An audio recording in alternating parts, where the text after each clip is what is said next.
यदि 15 cot a बराबर 8 हो तो साइन ए और सेक ए का मान ज्ञात कीजिए। सबसे पहले इसमें दिया है वो लिखेंगे 15 cot a बराबर 8। यहाँ देखते हैं कि 15 इंटू कॉट ए है, मतलब गुना में उधर जाएगा तो भागा में हो जाएगा। तो कॉट को रोकने के बाद 8 बटा यहाँ 15 हो जाएगा, गुना में इधर जाएगा तो भागा में हो जाएगा बराबर के बाद। तो एक के सम्मुख भुजा मतलब एक के सामने वाला, इसके सामने वाला भुजा ये है और सी के सामने वाला भुजा ए बी है। तो कॉट बराबर होता है आधार बटा लंब, आधार बटा लंब। तो इसमें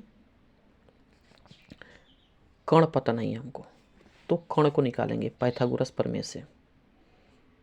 पाइथागोरस प्रमेय से लिखें पाइथागोरस प्रमेय से AC स्क्वायर मतलब कर्ण स्क्वायर, AC स्क्वायर कर्ण स्क्वायर बराबर लंब स्क्वायर प्लस आधार स्क्वायर। तो AC स्क्वायर कर्ण हुआ, लंब यहाँ पर BC होगा, तो BC का स्क्वायर प्लस AB का स्क्वायर। तो AC का मान इसमें पता नहीं है, हमको AC ही निकालना है। तो AC स्क्वायर BC का मान 15 दिया हुआ है और AB का मान 8 दिया हुआ है। AC को वर्ग कर बराबर में देखते हैं तो 15 का स्क्वायर 225, 8 का स्क्वायर 64। AC का स्क्वायर जोड़ने पर 5 4 9, 6 2 8, 2 एकम 2।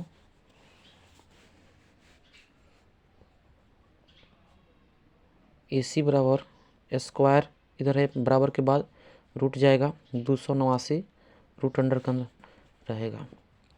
AC बराबर हो जाएगा हमारा 289 का वर्गमूल 17 होगा।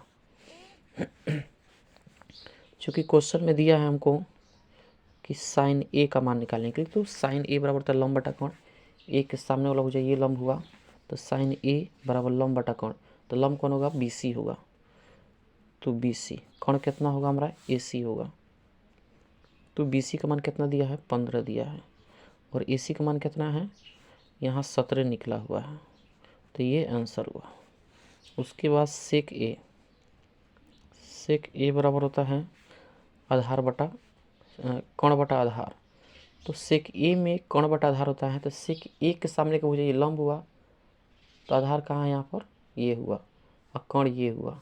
तो सेक ए बराबर होता है कर्ण बटा आधार, तो कर्ण कितना है यहाँ पर हमारा 17 AC निकला हुआ है, कर्ण AC हुआ और आधार कितना है AB। तो AC का मान बराबर 17 है और AB के मान बराबर 8 है। इस तरह से हमारा आंसर हुआ। त्रिकोणमिति में सबसे पहले फार्मूला ज़रूरी होता है, फार्मूला अगर न रहे तो त्रिकोणमिति का कोई अस्तित्व नहीं है। त्रिकोणमिति अगर बनाना हो तो फार्मूला सबसे पहले याद होना चाहिए।